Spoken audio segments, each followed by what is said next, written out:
অত্যাচার চলতেছে আর বলতেছে বল বল বল আল্লাহর নবীর জীবনের চাইতে বেশি মহব্বত করো না, বলো আমাদের ধর্মে ফিরে আসবা।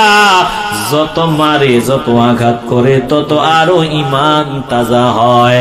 চলতেছে অত্যাচারের উপর অত্যাচার।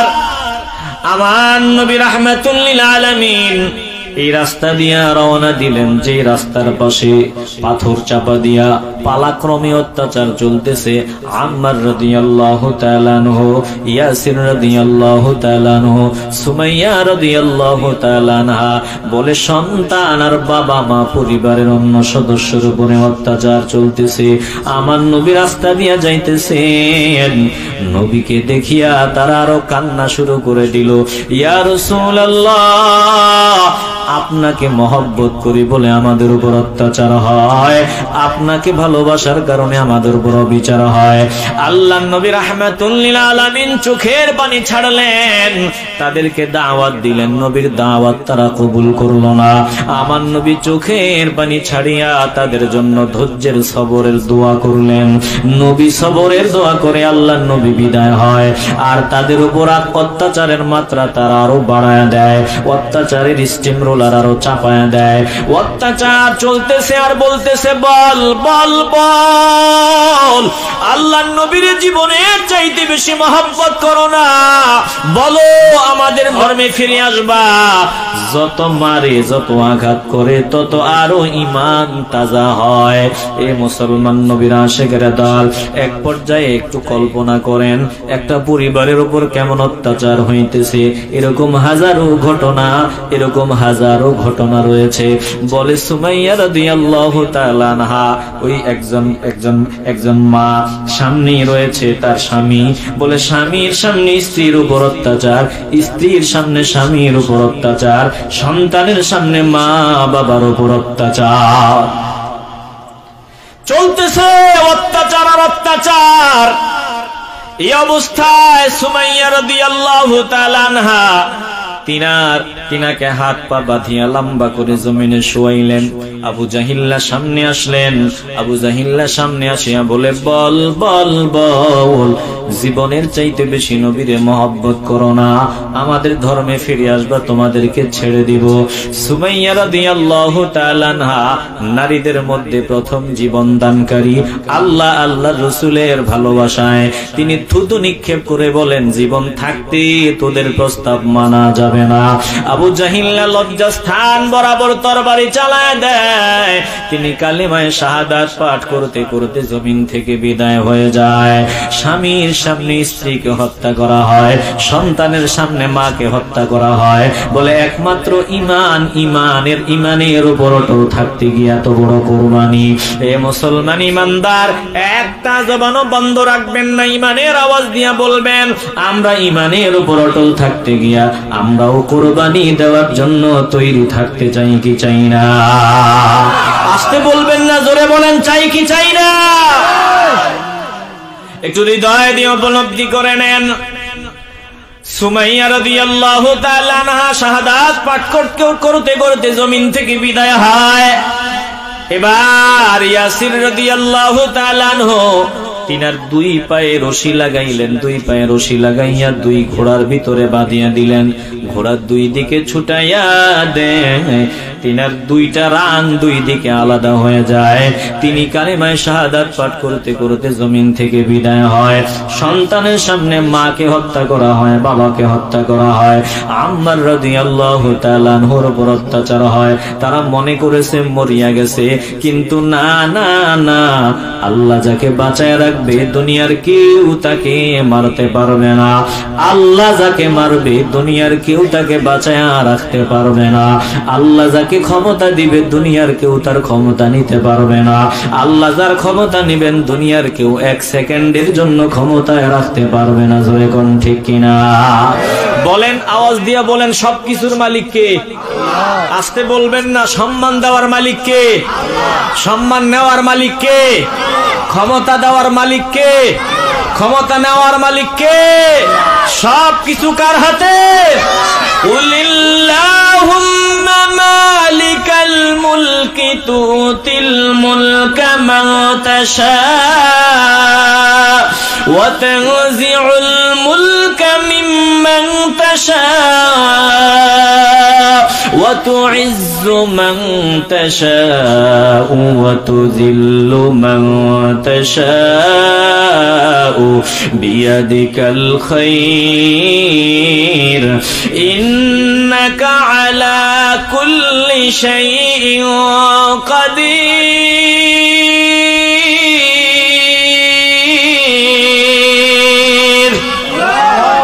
আল্লাহ নবীকে আল্লাহ শিখায় দো দোস্ত গো, আপনি বলিয়া দেন, আপনি বলেন কুলিল্লাহুম্মা মালিকাল মুলক, হে আল্লাহ আপনি সমস্ত রাজত্বের মালিক, তুতিল মুলকা মান তাশা, আপনি যাকে চান রাজত্ব দান করেন, ওয়া তানজিউল মুলকা মিম্মান তাশা, যার থেকে চান রাজত্ব কাড়িয়ে নেন, ওয়া তুইজ্জু মান তাশা, যাকে চান আপনি ইজ্জত দান করেন, ওয়া তুযিল্লু মান তাশা, যাকে চান আপনি বেইজ্জতি করেন, বিয়াদিকাল খায়র, সব কল্যাণ আপনার হাতেই, সব মঙ্গল আপনার হাতে। ইন্নাকা আলা কুল্লি শাইইন কাদির।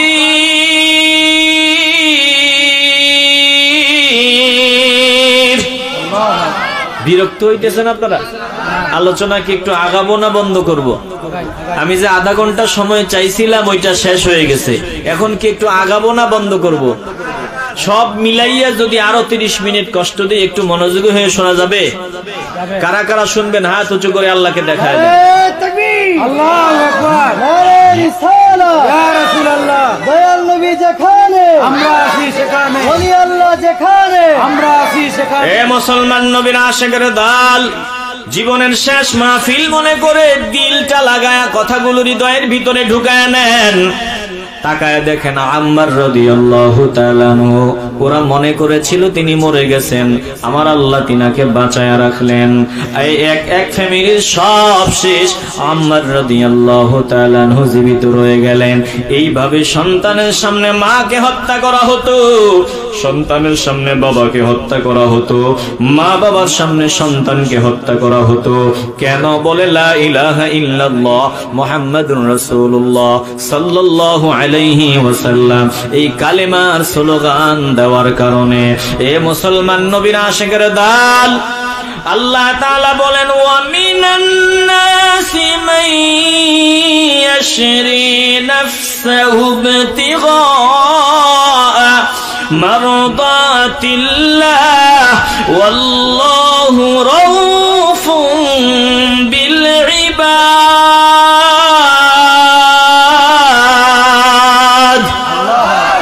চিল্লায়া বলেন আল্লাহু আকবার। মানুষের মধ্যে এমন কিছু লোক আছে যারা আমি আল্লাহর সন্তুষ্টির জন্য নিজেকে বিক্রি করে দেয়। আল্লাহ বলেন এমন মানুষের উপর, এমন বান্দাদের উপর আমি বড়ই মেহেরবান। এ মুসলমান নবীর আশিকের দল, যেই লোকগুলা আল্লাহর জন্য নিজেকে বিক্রি করে দিয়েছে, বলেন আমরা ওই লোকদের কাতারে শামিল হতে চাই কি চাই না? আস্তে বলবেন না, জবান খুলে বলতে হবে। আল্লাহর জন্য, নবীর জন্য যারা নিজেকে বিক্রি করে দিয়েছে, আমরা তাদের কাতারে শামিল হতে চাই কি চাই না? খুবাইব রাদিয়াল্লাহু তাআলা আনহু আর একজন সাহাবার ঘটনা আপনাদের শোনায় দেই, একটু দিলটা নরম করেন। দেখেন তিনারা কিভাবে আল্লাহর জন্য নিজেকে বিক্রি করে দিয়েছিলেন। খুবাইব রাদিয়াল্লাহু তাআলা আনহুকে প্রতারণার মাধ্যমে তিনাকে গ্রেফতার করে নিয়ে আসা হলো। গ্রেফতার করে নিয়ে আসার পর একটা পর্যায়ে তিনাকে হত্যা করা হবে। বলে মক্কার তানঈম নামক প্রান্তরের দিকে তিনাকে নিয়ে যাইবেন। এর আগে তিনাকে কারারুদ্ধ করে রাখা হয়েছিল, জেলখানার ভিতরে রাখা হয়েছিল। বর্তমান সময়ে জেলখানা বলতে আমরা বুঝি, ওই যে জেলখানা বলতে আমরা বুঝি পুলিশ আসামি ধরে নিয়ে কারাগারের ভিতরে বন্দী করে রাখে, কিন্তু তদানীন্তন সময়ে জেলখানা বলতে মানুষের ঘরের একটা কোণা ছিল, ওই ঘরের একটা কোণার ভিতরে, একটা রুমের ভিতরে তাদেরকে বন্দী করে রাখা হতো।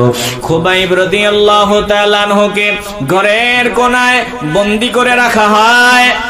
একটা পর্যায়ে তিনাকে যখন হত্যা করা হবে তার আগে তিনি খুর চেয়ে নিলেন। খুর চেয়ে নিলেন নিজের শরীরের পশমগুলো পরিষ্কার করার জন্য। তিনার হাতে খুর। যাদের ঘরে তিনি আবদ্ধ ছিলেন, বন্দী ছিলেন, তাদের ঘরে ছোট একটা বাচ্চা তিনার কাছে চলে গেল। এখন ছোট বাচ্চা কোলে, হাতে খুর। হাতে কি? আসতে বলবেন না, জবান খুলে বলেন, হাতে কি?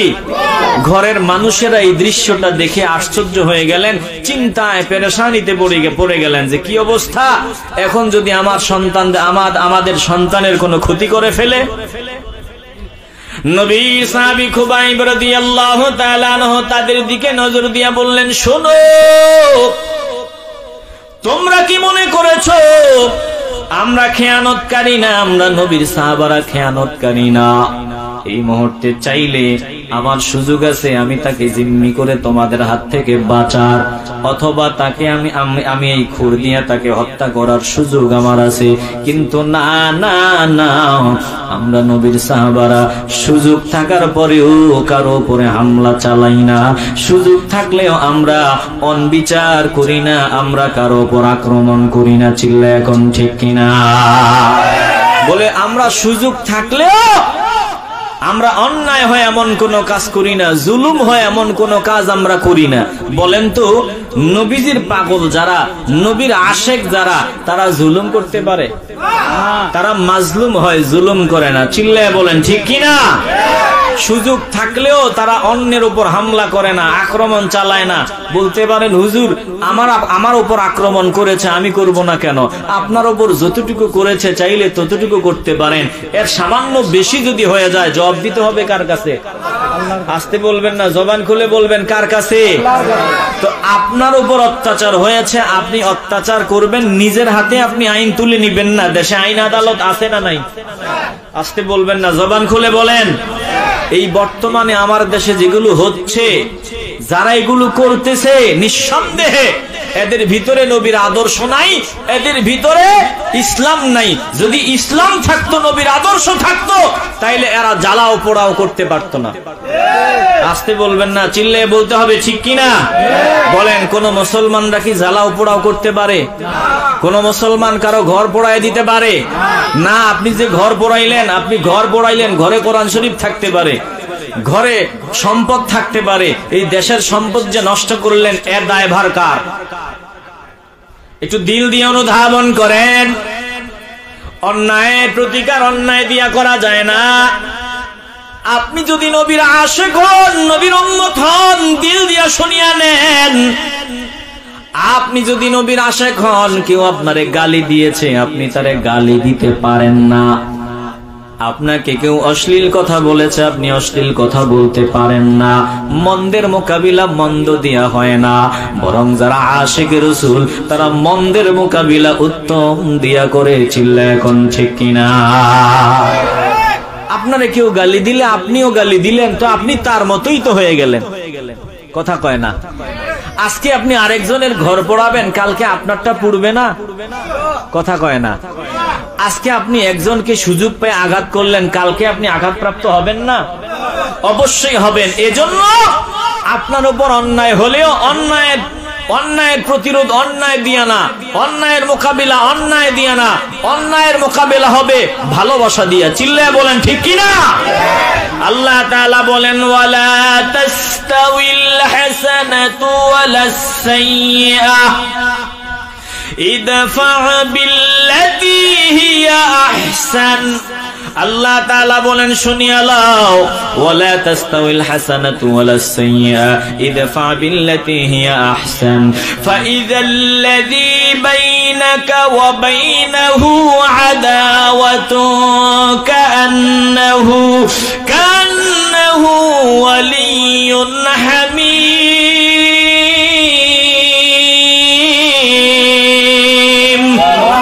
একটু চিল্লায় বলেন না আল্লাহু আকবার। কথা আমার না আল্লাহর? কথা বলবেন, কথা কার? এখন কোন মুসলমানের বাচ্চা যদি বলে আল্লাহর কথা মানি না, এটার মতো বেয়াদব আর হতে পারে কেউ? আল্লাহ বলেন লা তাস, বলে এর দ্বারা কি হবে শুনিয়া লও, একটা সময় দেখবা কান্নাহু ওয়ালিয়ুন হামিম, দুশমন তোমার বন্ধুতে পরিগণিত হবে। আর তোমাকে একজন আঘাত করলো, তুমিও আঘাত করলা, বলে দুশমনি দিন দিন বেড়ে যাবে। একটা জবানও বন্ধ রাখবেন না, বলেন আমরা দুশমনি চাই না সম্প্রীতি ভালোবাসা চাই।